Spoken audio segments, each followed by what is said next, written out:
খালি ওর বন্ধুর সাথে কথা বলছে আর একটা বোমা হামলা হয়েছে। হাই হাই, তারপর ভয়ে এক কোনায় পলায় রয়েছে। ভাইয়া কিভাবে আমার বাঁচাবে? কারা কারা ছিল ওখানে? দুইটা ছেলে। ছেলে মেয়ে ছিল না? মেয়ের আছে বড়। ওখান থেকে আনছে কিভাবে আপনাকে? জি, বাপে আদর যত্ন করতো? আমার বাবা খুব আদর করতো আমাকে। এমন যে আমি পাইতাম, আমি যেভাবে বড় হয়েছি একটা মানুষ এভাবে একটা বড় হয় না। কি করছে আপনার লগে বলেন তো? আসসালামু আলাইকুম প্রিয় দর্শক এবং শ্রোতা, আল্লাহ সর্বাবস্থায় আমাদের সবার মঙ্গল করুন। আমি কিবরিয়া রয়েছে আপনার সঙ্গে এবং আপনারা দেখছেন studio of creative arts limited বা সংক্ষিপ্ত রূপ সকার ব্যানারে নির্মিত সামাজিক যোগাযোগ মাধ্যমের জন্য অনুষ্ঠান আপন ঠিকানা। কে রয়েছে আজকে আপন ঠিকানায় এবং তিনি তার পরিবার খুঁজতে এসেছেন, কি তার গল্প একটু জানার চেষ্টা করছি। আপনার নাম কি? আমার বাবা মার নাম রাখছে হেনা, আর এই যারা পালছে তারা রাখছে রূপা। বাবার নাম? মোহাম্মদ কাশিম মিয়া। মায়ের নাম? জাহানা বেগম। জাহানারা বেগম। ভাই বোন? 3 ভাই বোন। ভাইয়ের নাম হচ্ছে সুহেল, বোনের নাম নাজমা, আমার নাম হেনা। আচ্ছা, আর বাকি ওদের নাম মনে নাই? ছোট মামার নাম হচ্ছে মকবুল, আর বড় ফুপির নাম হচ্ছে সুফিয়া। সুফিয়া। ঠিকানা কি মনে আছে আপনার বলেন তো? সিলেটের? সিলেট শালি মাজার। এখানে মামু ভাগ্নে বাজার লিখছেন? জি, মামু ভাগনা মাজার। মামু ভাগ্নে বাজার, ওখানে আপনার বাড়ি ছিল? জি। বলেন তো ঘটনাটা কি হয়েছে, প্রথম থেকে বলেন। এই যে একটা বাক্য আমি বলি না, প্রথম থেকে বলেন, এটা ওনাদের জন্য ক্লু ধরতে অনেক ইজি হয়, নইলে হুট করে মাঝখান থেকে অনেকে শুরু করে। জি বলেন। আমি যখন খুব ছোট তখন আমার ফুফাতো ভাই আমার চাচাতো ভাই ওখানে দোকান দিছিল মেলার। আমাদের ওখানে প্রতি বছর একটা মেলা হয়। আচ্ছা, তখন মেলার ওই মেলার নাম মনে আছে? না ভাইয়া, মেলার তো নাম থাকে, হ্যাঁ ঠিক আছে। ঠিক ওটা মন নাই আমার। তখন আমরা মেলাতে গেছি, পরে আমরা যখন গোছানো মোছানো সব শুরু সাজানো হয়েছে, তখন বিকালবেলা আমার ভাইয়ার বলছে ভাইয়া আমি না ফুচকা খাবো। মেলাতে দোকান কিসের দোকান ছিল আপনাদের? আমার ভাইয়ার জুতার দোকান।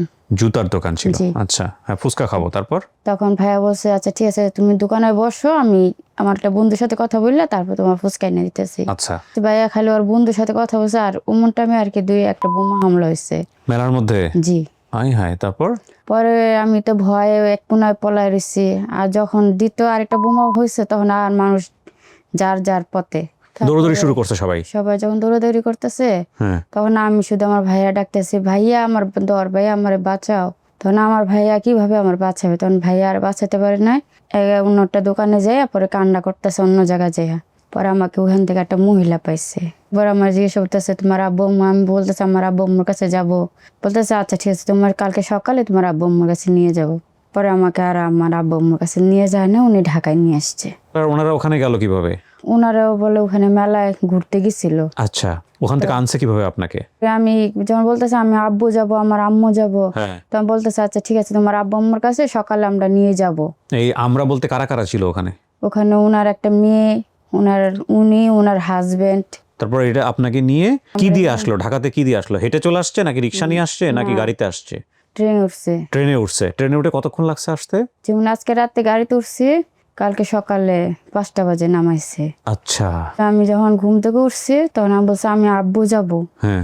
আমার কোথায় নিয়ে যান? বলছে তোমার আব্বু আম্মু তখন তো খুঁজে পাইতেছি না, যখন তোমার আব্বু আম্মু খুঁজ পাবো তখন তোমার আব্বু আম্মুর কাছে দিয়ে যাব। এখন আমার একটা বোন আছে, বোনের বাসায় তুমি থাকবা, খাবা, তোমার খুব আদর যত্ন বড় হবে। কিন্তু আমি যেভাবে বড় হয়েছি একটা মানুষ এভাবে একটা বড় হয় না। কি করছে আপনার লগে বলেন তো?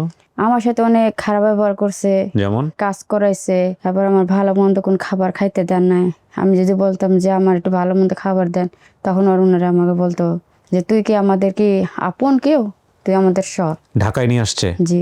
আপনাকে যখন নিয়ে আসছে তখন আপনার বয়সী কোনো বাচ্চা ছিল ওই বাসায় নাকি সবাই আপনার থেকে বড় না ছোট? না, দুইটা বাচ্চা ছিল ওনার। আপনার বয়সী সবাই? জি। তো আপনি ওই বাসায় কাজের লোক হিসেবে ছিলেন? জি। তো বুঝতে পারছেন ওনারা ফ্রি কাজের লোক পেয়ে গেছে সারা জীবনের জন্য। তো বাসার লোককে চিনবেন? হ্যাঁ। তো ওনারা চেষ্টা করে নাই আপনার জন্য? না। একদমই চেষ্টা করে নাই? না। মিথ্যা কথা বলা যাবে না তো। রুটি রুজি খাওয়া দাওয়া করে বড় করছে আপনাকে অ্যাটলিস্ট। না, আমি অনেকবার বলছি যে আমি আমার আব্বু আম্মার কাছে যাবো, তখন বলছে যে তুই আমাদের রক্তের কেউ না। আমি বলছি আমার কে, আমার পরিচয় দাও, আমি আমার পরিচয় জায়গায় চলে যাবো। উনি বলতেছে আমার এক বোন তোর পায়ে আমার কাছে দিছে। ও, উনি পায়া ওনার আপন বোনের কাছে দিছে নাকি অন্য কোথাও দিছে? ওনার একটা খালাতো বোন হয়। খালাতো বোনের কাছে দিয়ে দিছে? জি। ওই বাসায় বাচ্চা কাচ্চা ছিল? হ্যাঁ, 2টা ছেলে। ছেলে মেয়ে ছিল না? মেয়ের আছে বড়। তো আপনাকে লেখাপড়া করায় নাই? না। একদমই করে নাই? না। বিয়ে শাদী দিছে আপনার? না। আপনার বিয়ে শাদী হয় নাই এখনো? আমার বিয়ে হয়েছে, আমারটা আমি নিজে ইচ্ছাতে। আপনারটা আপনি নিজে করেছেন? জি। কিভাবে বের হলেন ওখান থেকে? ওখান থেকে মানে ওনার আরেকটা বোন আছে, ও বোনের বাসায় আমি যাইতাম আইতাম, তখন আর কি আমার হাজবেন্ড আমার দেখছে ওখানে, আমার শ্বশুর ওই মহল্লাতে আবার সরকারি চাকরি করতো। আচ্ছা উনি আবার দেখছে, দেখে পরে ওনার আব্বু আম্মুর কাছে প্রস্তাব দিচ্ছে। আচ্ছা পরে আমাদের বাড়ি ফ্যামিলিরা রাজি হয় নাই, বলছে এত টাকা পয়সা পাবো কোথায়, তোর বিয়ে শাদী দিব। তখন আমি অন্যরে যা বলছি যে দেখেন আমাদের ফ্যামিলিরা রাজি হয় না, আর আমি ওনাদের রক্তের কিছু না। যখন আমার হাজবেন্ডের সব কথা জানছে তখন বলছে না আমি তো তোমারে নিয়ে যাব। তখন আর কি ওনার বাপ মারে বলছে, পরে পরে হচ্ছে আচ্ছা ঠিক আছে তুই নিয়ে আয়, আমরা বিয়ে পড়াই। পরে আমার শ্বশুর সেটা আমার বিয়ে পড়াইছে। আপনার স্বামী কি করে? হোটেলে কারিগর। স্বামী সংসার করছেন আপনি, ছেলে মেয়ে কয়জন? 2 মেয়ে 1 ছেলে। 2 মেয়ে 1 ছেলে। আমার অনুষ্ঠানের খোঁজ পাইলেন কেমনে আপনি? আমি ওই যে ওই আপুর বাসায় ভাড়া থাকি, তখন এমনি কথায় পরে একটা ছবি দেখছি ওনার মোবাইলে। পরে আমি কইছি কি যে সবাই যে ছবিতে বাপ মা খুঁজা পায় এমন যদি আমি পাইতাম। পরে কইছে কেন তোর কি হয়েছে, তো আমার কাছে খুললা। পরে ওই আপুর কাছে আমি সব খুললা কইছি আচ্ছা যে আপু আমি ছোটবেলায় ভাবে হারাই গেছি, আমি আজ পর্যন্ত আমার বাবা মার খোঁজ পাই নাই। পরে কইছে কেন তোমার তোর হাজবেন্ড কয় নাই? আমি আমার হাজবেন্ডে অনেকবার বলছি, আমি যার কাছে যাই হারা আশা দেয় কিন্তু কেউ কোনো স্টেপ নেয় নাই? না। বাপ মায়ের কথা মনে পড়ে? হ্যাঁ, বাপে কি করতো আপনার? আমার আব্বু বাঙ্গার ব্যবসায়ী, আবার কাঁচামালের ব্যবসায়ী। ব্যবসা করতো? জি। বাপে আদর যত্ন করতো? আমার আব্বু খুব আদর করতো আমাকে। আমার আব্বু আম্মু আমার খুব ভালোবাসে। এই অনুষ্ঠানগুলো যদি আপনি ডিপলি চিন্তা করেন, খালি ওই বাপের কথা চিন্তা করবেন, ওই মায়ের কথা চিন্তা করবেন যার সন্তান হারায় যায়। আমাদের সামর্থ্য অনুযায়ী আমরা আমাদের সন্তানদের বড় করি, কিন্তু ভালোবাসাটা আমার যেমন ওই রিক্সাওয়ালারও তেমন, আবার ওই রাস্তার ফকির যে তারও একই রকম সন্তানের প্রতি ভালোবাসা।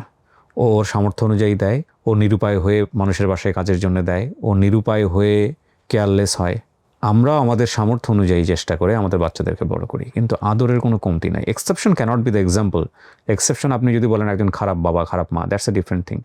বাট আল্লাহ তো সন্তানদেরকে বাবা মার কাছেই পাঠায়, তাই না? তো সেই জায়গা থেকেই তো সবচেয়ে বেস্ট মায়ার জায়গাটাতে পাঠায়। তো সেই বেস্ট মায়ার বন্ধনের জায়গা থেকে যখন একজন বাবা তার সন্তানকে হারায় ফেলে, বা মা পেটে ধরা সন্তানকে যখন হারায় ফেলে, ওই মোমেন্টগুলো যদি আপনি বুঝতে চান, মানুষ তো অভ্যাসের দাস। মানুষকে বলা হয় যে habit is the second nature of man. জীবনকে ধারণ করা যতটা কঠিন, তার চেয়ে ভয়ানকতম কঠিন হচ্ছে জীবন হারিয়ে ফেলা। মানুষ এই জন্যই অনেক কষ্ট সহ্য করে বেঁচে থাকে। তো এই সন্তান হারানোর কষ্ট একসময় সয়ে যায়, আমাদের ব্রেনের ভেতরে আমরা একসময় থিত হয়ে যায়, আমাদের ব্রেন অবশ হয়ে যায়, নিতে পারে না। আস্তে আস্তে সময়ের সাথে আমরা অ্যাডজাস্ট করে ফেলি। কিন্তু ওই যে কষ্টটা মনের মধ্যে যেটা প্রথম পর্যায়ে পায়, যে ধাক্কাটা পায়, সেটা যে বয়ে বেড়ায় সারাটা জীবন ধরে, এটা যদি আপনি অনুভব করতে পারেন তাহলে বুঝবেন। অনেক সময় দেখবেন যে পাখির বাসা থেকে পাখির বাচ্চাটা নিয়ে আসলে পাখি পাগলের মতো আচরণ করতে থাকে। শুধু পাখি না, আপনি যে মুরগিটা পোষেন, সেই মুরগির যখন ডিমটা ফুটে বের হয়, সেই বাচ্চাটাকে আপনি ওখান থেকে টান দিয়ে দেখেন তো মুরগি কীভাবে আপনার দিকে, তো অবলা জীব। আমার এই কথাগুলো শুধুমাত্র এপিসোডের জন্য না, আমার এই কথাগুলো এই কারণে যে আমার এই কথাগুলো শুনে এইসব মানুষদের প্রতি যদি কেউ সহমর্মিতার হাত বাড়িয়ে দেয়, এমনও তো হতে পারে যিনি ভিডিওটা দেখছেন তার পরিবারই হয়তো বা এরকম একজন আছে যে হয়তো পরিবার থেকে হারিয়ে গেছে, যার হয়তো এরকম 2-3টা তথ্য কিছুই মনে নাই, সে হয়তো কোনোদিনও পরিবারে ফিরতে পারবে না। সুতরাং তার কষ্টের জায়গাটা যদি একটু বুঝে তার মাথার উপরে সুন্দর করে হাতটা রাখে, তো মিনিটে মিনিটে সদকার সোয়াব। এবং এটা তো একটা দোয়ার ফ্যাক্টরি অ্যাকচুয়ালি, তাই না? তো একটা কথা আছে যে ওই যে আমরা মাঝে মাঝে যখন এপিসোড করতাম, যে আপনার হয়তো প্রচুর আছে কিন্তু আল্লাহ আপনাকে দান করার সুযোগ দিচ্ছে না। It's a kind of curse. আপনার হয়তো প্রচুর সামর্থ্য আছে কিন্তু আল্লাহ আপনাকে হয়তো এই ধরনের মানুষের কাছে আসার সুযোগই দিচ্ছে না। সুতরাং দান করা, বা আপনি যদি বলেন কারোর সাথে সহযোগিতার হাত বাড়িয়ে দেওয়ার সুযোগ তৈরি হওয়া, বা আপনার সামনে একজন মানুষ হেল্পলেস অবস্থায় এসছে, আপনার কিছু নাই, তারপর আল্লাহ বলছে তুমি সাহায্য করো, এরকম পরিস্থিতি তৈরি হওয়া মানে হচ্ছে আল্লাহ আপনাকে সুযোগ করে দিচ্ছে ফর দ্য বেটারমেন্ট। তো আপনি এক অর্থে আল্লাহর আশীর্বাদ পুষ্ট, কারণ আপনি সেই সুযোগটা পাচ্ছেন। So it's a sign. অনেকেই সেই সুযোগটা পায় না। এই সুযোগের অবশ্যই সদ্ব্যবহার করা উচিত, কারণ লাইফটা তো একটা খুবই লিমিটেড পিরিয়ডের জন্য। তো অ্যাটলিস্ট দিন শেষে আমরা সবাই চলে যাওয়ার আগে যাতে এক ধরনের সেলফ স্যাটিসফ্যাকশন নিয়ে যাইতে পারি। এটা শুধুমাত্র ইবাদত না, এটা এক ধরনের, আপনি যদি বলেন মানবিক জায়গা থেকে, আত্মতৃপ্তির জায়গা থেকেও একটা অসাধারণ জায়গা। তো ঠিক আছে, আমরা একটা ভালো সংবাদের প্রত্যাশা আজকের মতো শেষ করি, যাতে করে আমাদের এই হেনা তো বাপ মায়ের দেয়া নাম, হেনাকে যাতে আমরা তার পরিবারের কাছে ফিরিয়ে দিতে পারি। একটা ভালো সংবাদের প্রত্যাশায় শেষ করছি। আসসালামু আলাইকুম।